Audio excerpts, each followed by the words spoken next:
54 বছর বাংলাদেশ স্বাধীন হয়েছে মানব রচিত নীতিমালার কারণে, বিভিন্ন লোভ ও ভয়ের বশবর্তী হওয়ার কারণে 54 বছর পর্যন্ত আমরা বাকশাল দেখেছি, আমরা স্বৈরাচার দেখেছি, বেশিরভাগ দেখেছি, ঠিক কিনা?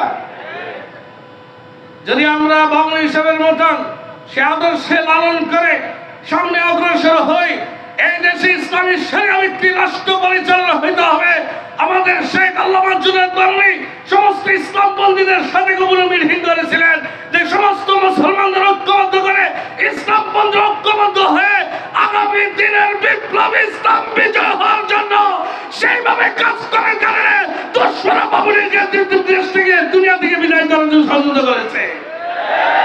আমাদেরকে জেলে রেখে কি করেছে আপনাদের সম্মুখে আপনারা জানেন। সুতরাং মানব রচিত নীতিমালায় রাষ্ট্র পরিচালনায় আমরা বাকশাল দেখেছি, ফেসিবাদ আইছে, স্বৈরাচার আসছে, আর এই দেশের মানুষ এই 3 ধরনের আরো কত জুলুমবাজ দেখতেছে না, ঠিক কিনা?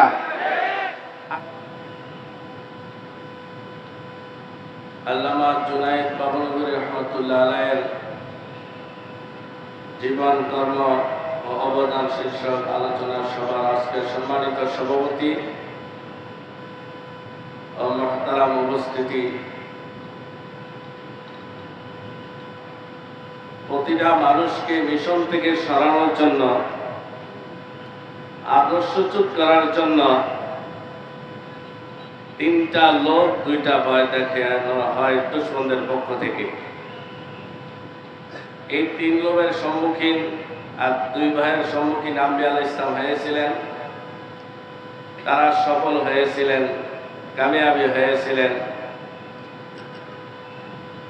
1 নম্বর হলো সম্পদের লোভ, নারীর লোভ, পদের লোভ। আরেকটা হলো লানার জুমান্না কুমারে মাসান্না কুমনে আযাবুল আলীম, রিমান্ডে নিয়ে কঠিন শাস্তি দেওয়ার ভয়, হত্যা করার ভয়।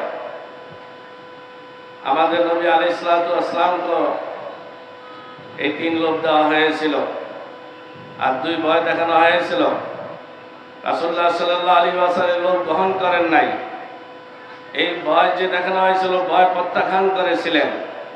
কিয়ামত পর্যন্ত সমস্ত আম্বিয়া আলাইহিস সালাতু ওয়াস সালাম কিয়ামত পর্যন্ত এই 3 লোভ থেকে মুক্তি থেকে, 2 ভয় থেকে মুক্তি থেকে, আদর্শবোধ থেকে, মিশনবোধ থেকে হক্কানিয়তের মশাল নিয়ে সামনে অগ্রসর হয়ে দিনের বিজয়ের রাস্তা দেখা দিয়ে গিয়েছিলেন। সেই ধারাবাহিকতায় সমস্ত আম্বিয়া আলাইহিস সালাতু ওয়াস সালামদের ওয়ারিস আল্লামা জুনায়েদ বাংলী রহমতুল্লাহ আলাইহি আমাদের চোখের সামনে কত রকমের সম্পদের লোভ দেখানো হয়েছিল, প্রত্যাখ্যান করেছিলেন। পদের লোভ দেখানো হয়েছিল, প্রত্যাখ্যান করেছেন। রিমান্ডের মধ্যে যখন আল্লামা জুনায়েদ বাংলী সাহেবের সামনে বলতেছিলেন, হুজুর এই কথাগুলো বলে কেঁদে দিতেন। ওনাকে বারবার বলতো, যদি আমাদের কথা না শোনো তোমার 2টা পা পঙ্গু করে দেওয়া হবে।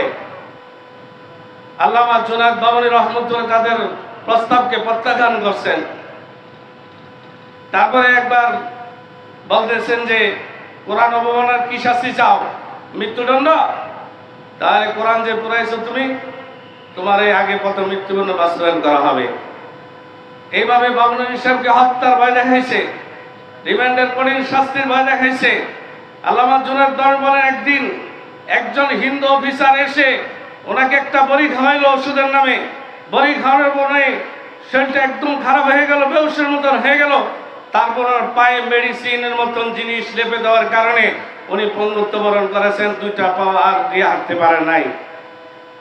আল্লামা জুনায়েদ বাংলী সাহেব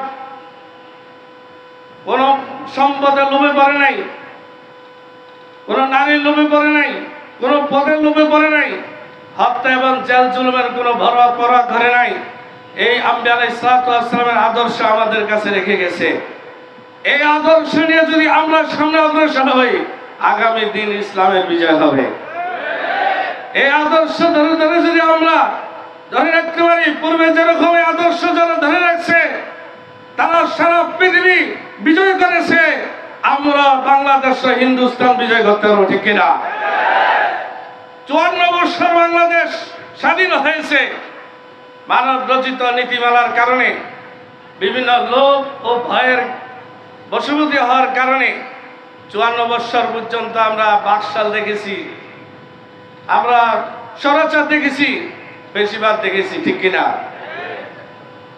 যদি আমরা বাঙালি হিসাবের মতন সে আদর্শে লালন করে সামনে অগ্রসর হই, এই দেশে ইসলামী শরিয়া ভিত্তিক রাষ্ট্র পরিচালনা হইতে হবে।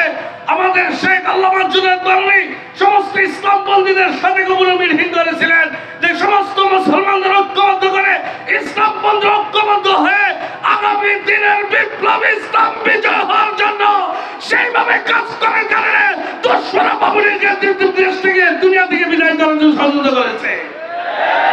আমাদেরকে জেলে রেখে কি করেছে আপনাদের সম্মুখে আপনারা জানেন।